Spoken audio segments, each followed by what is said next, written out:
ಊಟದ ವ್ಯವಸ್ಥೆ ಇರುತ್ತೆ. ಎಲ್ಲರೂ ಬರಬೇಕು ಮೈನಸ್ ಮನೆಗೆ. ಹಲೋ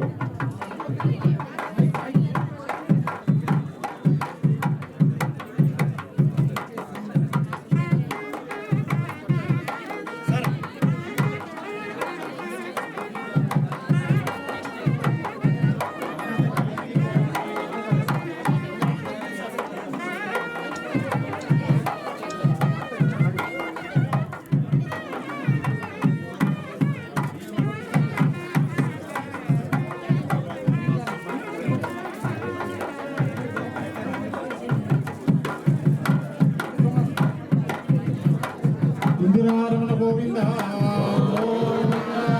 ಆಪತ್ಬಾಂಧವ ಗೋವಿಂದ.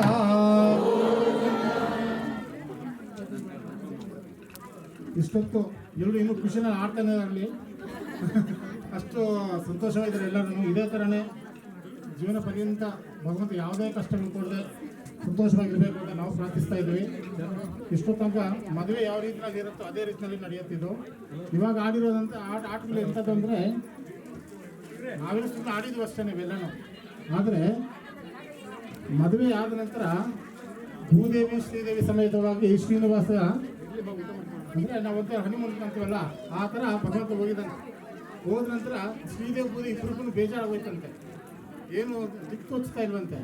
ಆ ಸಣ್ಣ ಸಣ್ಣ ಆಟಗಳು ಆಡ್ತಾರಲ್ಲ, ಆ ಶ್ರೀನಿವಾಸ ಆಡ್ಸಿರೋ ಆಟಗಳು ಇವಾಗ ನಾವು ಆಡಿರುವಂಥ ಬೇರೆ ಕಲ್ತ್ಕೊಂಡು ನಾನು ಆಡಿರುವಂಥದ್ದಲ್ಲ ಇದು. ಅವ್ರು ಹೆಂಗೆ ಆಡಿರ್ತಾರೋ ಆ ರೀತಿಯೆಲ್ಲ ನಾವು ಸಂತೋಷ ಮಾಡಿರುವಂಥದ್ದು. ಬೆಳಗಿಂದ ನಾವು ಏನು ಮಾಡಿದ್ವಿ, ಗಣಪತಿ ಪೂಜೆ ಮಾಡಿದ್ವಿ. ಅಮ್ಮ ಒಂಚೂರು ಸೈಲೆಂಟ್ ಇರ್ತೀರಾ, ಒಂಚೂರು ಕೇಳಿಸ್ಕೊಂತೀರಾ ಎಲ್ರು?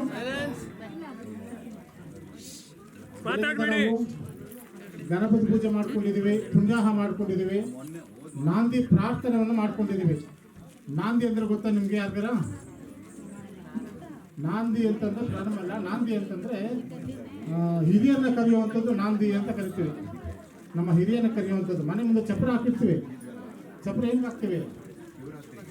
ಶುಭ ಕಾರ್ಯ ಅಂತ ಒಂದು. ಇನ್ನೊಂದು ಚಪ್ರ ಹಾಕೋ ಉದ್ದೇಶ ಏನು ಅಂತಂದರೆ, ಏನೇ ಒಂದು ಶುಭ ಕಾರ್ಯ ಮಾಡೋದು ನಮ್ಮನ್ನು ಹಿರಿಯರನ್ನ ನೆನೆಸ್ಕೊಂತೀವಿ. ಹಿರಿಯರು ನೆನೆಸ್ಕೊಂಡಿದ್ದಾಗ ಏನಾದ್ರೆ ಹಿರಿಯರು ಬರ್ತಾರಂತೆ. ಬಂದಾಗ ಆ ಉಸಿರು ದಾಟಕ್ಕೆ ಅವ್ರಿಗೆ ಅಧಿಕಾರ ಇರೋದಿಲ್ಲ. ಅವರು ನೆರಳು ಇರಲಿ ಅನ್ನೋ ಉದ್ದೇಶಕ್ಕೆ ನಮಗೆ ಚಪ್ರ ಹಾಕುವಂಥದ್ದು. ಹಾಗಾಗಿ ನಾವು ನಾಂದಿ ಪ್ರಾರ್ಥನೆ ಮಾಡ್ಕೊಂಡಿದ್ದೀವಿ. ವಾಂಗ್ ನಿಶ್ಚಯ ಅಂತ ಎಂಗೇಜ್ಮೆಂಟ್ ಮಾಡ್ಕೊಂಡಿದ್ದೀವಿ. ಗಂಡು ಹೆಣ್ಣಿಗೆ ನಂತರ ಭಗವಂತನ ಕಲ್ಯಾಣೋತ್ಸವ ಮಾಡಿದ್ವಿ. ಅದೇ ಸಂತೋಷವಾಗಿದ್ವಿ ಎಲ್ಲರೂ. ಇದೇ ರೀತಿಯಲ್ಲಿ ಲಾಸ್ಟಲ್ಲಿ ಗಿಫ್ಟ್ ಕೊಡ್ತೀವಲ್ಲ ದೇವ್ರಿಗೆ, ಗಂಡು ಹೆಣ್ಣಿಗೆ ಗಿಫ್ಟ್ ಕೊಡ್ತಾರೆ ಇಲ್ವಾ? ಆ ರೀತಿಯಲ್ಲಿ ಗಿಫ್ಟ್ ಮುಡಿ ಕೊಡುವಂಥದ್ದು ಸರಿನಾ?